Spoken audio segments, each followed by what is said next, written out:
बात करते हैं बुक के बारे में।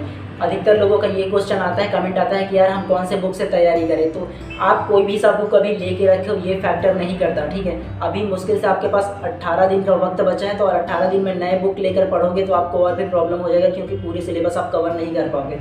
आपके पास कोई भी बुक हो चलेगा, किसी भी पब्लिकेशन का हो चलेगा, लेकिन मल्टीपल टाइम्स उसको रिवीजन कीजिए।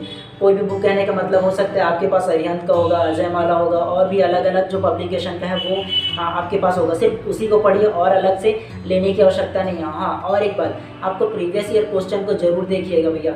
यूट्यूब पे बहुत सारे अवेलेबल हैं, आप वो ऑनलाइन देख सकते हो।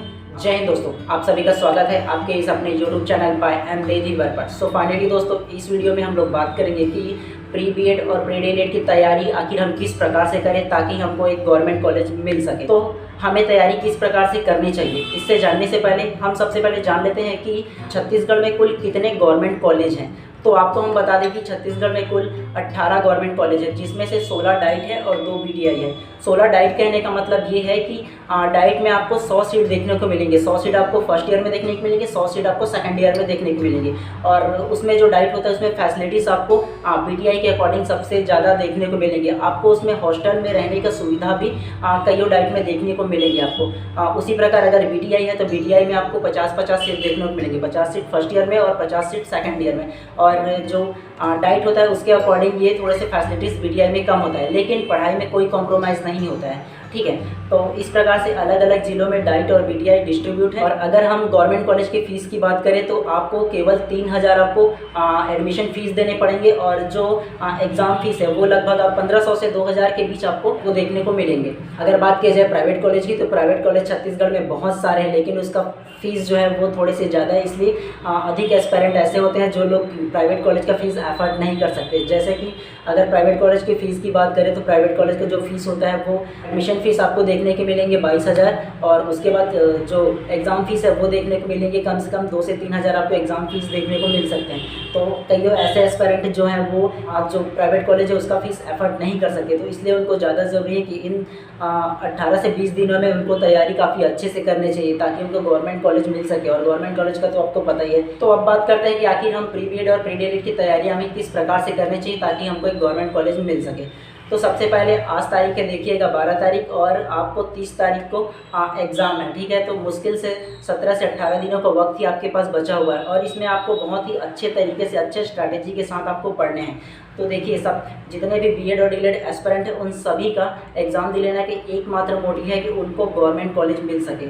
और अभी का एग्ज़ाम जो देखा जाए तो लगभग 1.5 से 2 लाख जो कैंडिडेट है वो फॉर्म फिल किए हैं। और देखिएगा छत्तीसगढ़ में डीएलएड का केवल देखिए तो 18 ही गवर्नमेंट कॉलेज आपको देखने को मिलेंगे। मुश्किल से 17 से 1800 उसमें सीट है। तो आपको कंपटीशन का लेवल देख लीजिए अगर कि गवर्नमेंट कॉलेज चाहिए होगा तो, ठीक है। मेरा ये बताने का मतलब ये नहीं है कि आपको डिमोटिवेट करूँ। अब मेरा ये बताने का मतलब ये है कि आपको एक्चुअल जो सिचुएशन है उसका पता चल सके, और कंपटीशन में आपको कितना नंबर लाना है ये आपके लेवल का पता चल सके। अगर बात की जाए कि आपको कितने नंबर लाने से आपको गवर्नमेंट कॉलेज मिल सकते हैं, तो ये मान के चलिए आपको 60+ ही लाने पड़ेंगे, ठीक है। 60 नंबर से ऊपर ही लाने पड़ेंगे तो ही आपका गवर्नमेंट कॉलेज में सिलेक्शन हो पाएगा, क्योंकि सभी लोगों का ये सबसे फर्स्ट प्रेफरेंस रहता है कि हमें गवर्नमेंट कॉलेज ही मिलने चाहिए। तो चलिए, ये तो रहा आपके कॉलेज के बारे में, ठीक है। अब बात करते हैं आपको किस प्रकार से तैयारी करनी चाहिए ताकि आपको अच्छा नंबर आ सके और गवर्नमेंट कॉलेज मिल सके। तो सबसे पहले देखिए, आप अपना सिलेबस देख ही चुके होंगे। सिलेबस में क्या होता है, आपका 30 नंबर का आपको देखने को मिलेंगे सामान्य अभिरुचि, अर्थात जो होता है पेडागोजी, जिसको हम बाल विकास कहते हैं, एक वो हो गया। 30 नंबर को आपको देखने को मिलेंगे सामान्य मानसिक योग्यता, अर्थात रीजनिंग देखने को मिलेंगे। तो ये जो 2 मेजर फैक्ट है उसको आपको सबसे ज़्यादा तैयारी करना है। उसके अलावा आपको 10 नंबर का देखने को मिलेगा हिंदी का, और 10 नंबर इंग्लिश का, और 20 नंबर का आपको देखने को मिलेगा जीके का। तो टोटल आपके 100 मार्क्स का होने वाला है जो आपका एग्ज़ाम है वो, ठीक है। और तो आपको किस प्रकार से अब स्ट्रैटेजी अपनानी चाहिए। जो मेरा स्ट्रैटेजी था वो मैं आपको बता दूं। लगभग 1 महीना मेरा जो बचा हुआ था उसमें मैंने क्या किया था, सबसे ज़्यादा मेजर फैक्टर 2 चीज़ों को मैंने ज़्यादा ध्यान दिया था, ठीक है।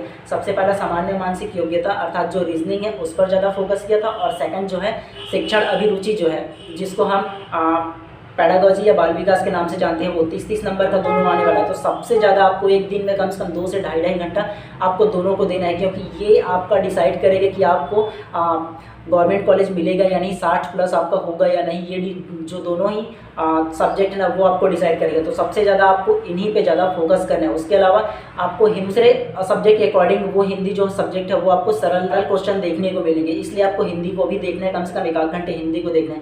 अगर बात किया जाए कि कई लोग का ये होता है कि हम जीके हैं वो पढ़ लेते हैं, तो जीके भैया पढ़ोगे तो कहाँ से पूछेगा, कोई माई बाप नहीं है इसका, ठीक है। हालांकि सिलेबस इसमें दिया हुआ कि ये आपको पढ़ने हैं, तो सिलेबस के अनुसार भी आप पढ़ोगे ना तो बहुत वास्प है, और टाइम अभी उतना नहीं है कि 17-18 दिनों में आप सारा जीके के जितने भी आपका जो सिलेबस में दिया हो सारा चीज़ को कवर कर पाओ। तो इसलिए आपको कम से कम एक दिन में आधा से 1 घंटे ही आपको जीके पढ़ने हैं। मैं ये नहीं कहता कि आप जीके पढ़ो ही मत, पढ़ो लेकिन कम पढ़ो उसको, क्योंकि देखिएगा माइनस मार्किंग इसमें बिल्कुल भी नहीं है। जो आपका एग्जाम होने वाला है उसमें आपको 100 to 100 क्वेश्चन में टिक लगा के आने हैं, लेकिन इन जीके को आप थोड़े से कम ध्यान दीजिए। अकॉर्डिंग तो आपको जो सामान्य मानसिक योग्यता एक वो है वो, और जो जिसको हम रीजनिंग के नाम से जानते हैं, और आपका जो पेडागोजी सेक्टर है वो दोनों को आपको सबसे ज़्यादा तैयारी करना है। इसमें आप अच्छे नंबर ला पाओगे तो आपका गवर्नमेंट कॉलेज सिलेक्शन में बिल्कुल ही जाएगा। और एक बात आपको बता दें, अभी 17 से 18 दिन बचा हुआ है, तो हो सके तो आप शॉर्ट नोट्स बनाइए। एकदम ये नहीं कहता कि सारे के सारे दूसरा बुक आप तैयार कर दो, लेकिन शॉर्ट नोट्स मतलब यार 2-4 पेज का ही बनाइए, क्योंकि देखिए एग्ज़ाम से एक दिन पहले आपको सारा चीज़ को रिवाइज़ नहीं कर सकते, लेकिन जो आप पढ़ रहे हो और जिसको आप लगता है कि हाँ ये पॉइंट मेरे को याद नहीं, और ये पॉइंट है जो एग्ज़ाम में आ सकता है, जो आपको लगता है वो शॉर्ट नोट्स में लिखिए और तैयार कीजिए उसको, क्योंकि एग्ज़ाम से 1-2 घंटे पहले उसको पढ़ोगे तो आपका ध्यान में रहेगा। इसलिए हो सके तो 2-4 पेज का जो है वो नोट्स बना लीजिए, वो आपको काम आएगा एग्ज़ाम के कुछ घंटों पहले के लिए पढ़ने के लिए। और हाँ, एक बात, जितना हो सके आपको प्रैक्टिस करना है रीजनिंग की, क्योंकि रीजनिंग ही वो फैक्टर है, ठीक है, जिससे आप अच्छे मार्क्स ला सकते हो। और उसके अलावा एग्ज़ाम सेंटर हॉल में भैया सबसे पहला आपको जैसे ही आप पेज पलटोगे, जो आपको क्वेश्चन बुकलेट मिलेगा उसमें आपको सबसे पहला जो देखने को मिलेगा वो होगा रीजनिंग का क्वेश्चन, ठीक है। और सबसे पहले अगर आप रीजनिंग का क्वेश्चन देख के सॉल्व करने लग जाओगे तो आपका बंटा ढाल हो जाएगा भैया, ठीक है। सबसे ज़्यादा टाइम लेने वाला है जो रीजनिंग का सेक्टर है वो, तो भैया बिल्कुल भी आप रीजनिंग का सबसे पहला मत पढ़िए, और सॉल्व करने का बिल्कुल भी कोशिश मत कीजिएगा भैया, सबसे पहला हम बता ही दे रहे हैं, क्योंकि सबसे ज़्यादा टाइम आपको शुरुआती जो क्वेश्चन होता है ना वो सारी सबसे थोड़ा टफ देखने को मिलेगी। इससे अच्छा आप रीजनिंग का क्वेश्चन को पलट दो, उससे अच्छा आप जो शिक्षण अभिरुचि का जो क्वेश्चन है आप उसे सॉल्व करो, क्योंकि वो सेकंड जो में होगा वो थोड़ा आपको सरल देखने को मिलेगा। हिंदी को सबसे पहला सॉल्व करो, जो आपको लगता है वो सबसे पहला आप सॉल्व करो अकॉर्डिंग टू रीजनिंग का क्वेश्चन। तो चलिए अब बात करते हैं बुक के बारे में। अधिकतर लोगों का ये क्वेश्चन आता है, कमेंट आता है कि यार हम कौन से बुक से तैयारी करें। तो आप कोई भी सा बुक अभी लेके रखे हो ये फैक्टर नहीं करता, ठीक है। अभी मुश्किल से आपके पास 18 दिन का वक्त बचा है, तो और 18 दिन में नए बुक लेकर पढ़ोगे तो आपको और भी प्रॉब्लम हो जाएगा, क्योंकि पूरी सिलेबस आप कवर नहीं कर पाओगे। आपके पास कोई भी बुक हो चलेगा, किसी भी पब्लिकेशन का हो चलेगा, लेकिन मल्टीपल टाइम्स उसको रिवीजन कीजिए। कोई भी बुक कहने का मतलब हो सकता है आपके पास अरिहंत का होगा, अजय माला होगा, और भी अलग अलग जो पब्लिकेशन का है वो आपके पास होगा, सिर्फ उसी को पढ़िए और अलग से लेने की आवश्यकता नहीं है। हाँ, और एक बात, आपको प्रीवियस ईयर क्वेश्चन को जरूर देखिएगा भैया, यूट्यूब पे बहुत सारे अवेलेबल हैं, आप वो ऑनलाइन देख सकते हो प्रीवियस ईयर क्वेश्चन, ताकि आपको उसका लेवल का पता चले। इसलिए आप प्रीवियस ईयर क्वेश्चन भी देख लीजिएगा, और हो सके तो मल्टीपल टाइम्स आप रिवीजन कीजिए जितना भी पढ़े उनको। और 18 से 20 दिनों के अंदर ऐसा बिल्कुल मत कीजिए कि आप नया बुक लेकर के पढ़ना शुरू कर दो, ठीक है। जो भी बुक है आप उसी से पढ़ो और मल्टीपल टाइम्स रिवीजन करो, यही ज़्यादा अच्छा है। और हो सके शॉर्ट नोट्स बनाने की कोशिश ज़रूर करना, ताकि 1-2 घंटे पहले पढ़ने का आपको मौका मिल सके, ठीक है। चलिए ठीक है, आप सभी लोग मन लगा करके पढ़िएगा। आज जितने भी बीएड डीएलएड के एस्पिरेंट हैं उन सभी को हमारे तरफ से बहुत बहुत शुभकामनाएं। 18 से 20 दिन बहुत होते हैं भैया आपको गवर्नमेंट कॉलेज सिक्योर करने के लिए, इसलिए थोड़ी सी भी कोताही मत बरतिए, दिल लगा करके पढ़िए। और वीडियोस कैसा लगा बिल्कुल कमेंट करके बताइएगा, और आपका जो भी क्वेश्चन हो बिल्कुल कमेंट कीजिएगा, कोशिश करेंगे उसका आंसर देने के लिए। और अगर आपको इन्फॉर्मेशन अच्छा लगा हो तो चैनल को सब्सक्राइब कर दीजिए और बेल आइकन को दबा दीजिए, ताकि इसी प्रकार की जब भी इन्फॉर्मेटिव वीडियोस लेकर आएँ सबसे पहले आप तक की पहुँचे भैया। और हमेशा बीएड डीएलएड और शिक्षक भर्ती से रिलेटेड हम वीडियोस लाते रहते हैं, तो चैनल को सब्सक्राइब करते ही जाइएगा भैया। चलिए मिलते हैं इसी प्रकार किसी नेक्स्ट वीडियो में। वीडियोस पूरा देखने के लिए आप सभी का बहुत बहुत धन्यवाद।